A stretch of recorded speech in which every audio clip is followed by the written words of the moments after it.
Assalamualaikum warahmatullahi wabarakatuh. Saya akan menjelaskan materi mengenai analisis data.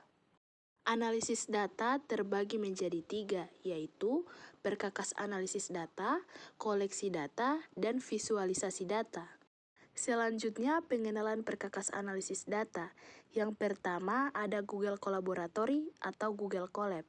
Google Colab atau Google Collaboratory adalah salah satu lingkungan pengembangan aplikasi terintegrasi yang disediakan oleh Google secara online atau online aid.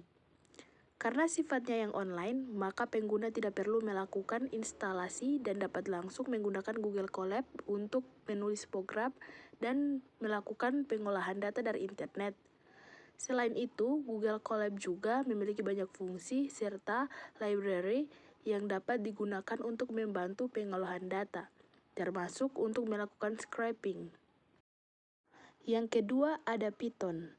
Python adalah sebuah bahasa pemrograman yang digunakan untuk membuat aplikasi, perintah komputer, dan melakukan analisis data. Berikut ini adalah aturan bahasa pemrograman Python. Yang pertama, cetak data atau print. Yang kedua, pemberian nilai data atau assignment. Yang ketiga, banyak nilai untuk satu variabel atau array. Yang keempat, penelusuran data atau pengulangan. Yang kelima, uji kondisi. Yang keenam, pustaka kode atau library import. Selanjutnya, koleksi data. Web scraping. Web scraping merupakan proses pengumpulan data dan informasi yang ada dalam sebuah website secara otomatis dan spesifik. Gambar di samping menunjukkan beberapa langkah yang bisa diikuti untuk melakukan scraping dalam bahasa Python menggunakan editor online Google Colab. Setelah editor siap digunakan, scraping bisa dimulai dengan proses parsing. Parsing adalah mengambil kode program dari sebuah halaman website secara utuh yang masih dalam bentuk kode HTML. Selanjutnya, kode HTML tersebut diproses setiap elemennya untuk mendapatkan data yang penting yang akan dirangkum. Hasilkan berupa kumpulan data yang diperlukan saja, yang diambil dari data meta HTML yang utuh sebelumnya. Hasil keluaran sebelumnya masih berupa daftar atau array teks data pekerjaan yang mungkin masih sulit dibaca.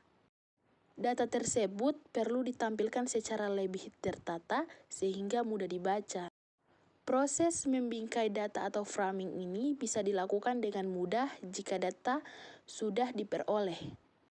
Salah satu tampilan yang memudahkan pembacaan daftar teks tersebut ialah dalam bentuk tabel. Dengan demikian, kita peroleh hasil data dari proses scraping ini dalam bentuk tabel data.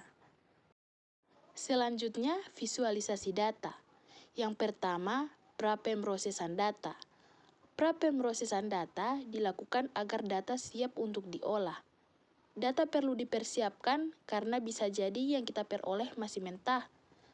Banyak terdapat kesalahan sehingga tidak bisa dihitung untuk dibuat visualisasinya. Sebagai contoh, pada kasus sebelumnya, data yang diolah yaitu data gaji, masih ada yang berupa data teks seperti dirahasiakan. Gaji juga masih mengandung titik yang mengelompokkan 3 angka, padahal dalam bilangan integer, titik bermakna pecahan. Yang kedua, visualisasi data bar chart. Untuk membuat tampilan grafik atau diagram, kita dapat menggunakan library Python yaitu Plotly. Library ini perlu ditambahkan terlebih dahulu di kode program. Selanjutnya, setelah library-nya diimport, kita dapat menggunakan fungsionalitas pada library Plotly untuk membuat diagram. Sebagai contoh, kita dapat membuat diagram batang bar chart menggunakan fungsi bar. Yang ketiga, prapemrosesan data lanjut. Prapemrosesan data lanjut merupakan tahapan untuk menghilangkan beberapa permasalahan yang bisa mengganggu saat pemrosesan data.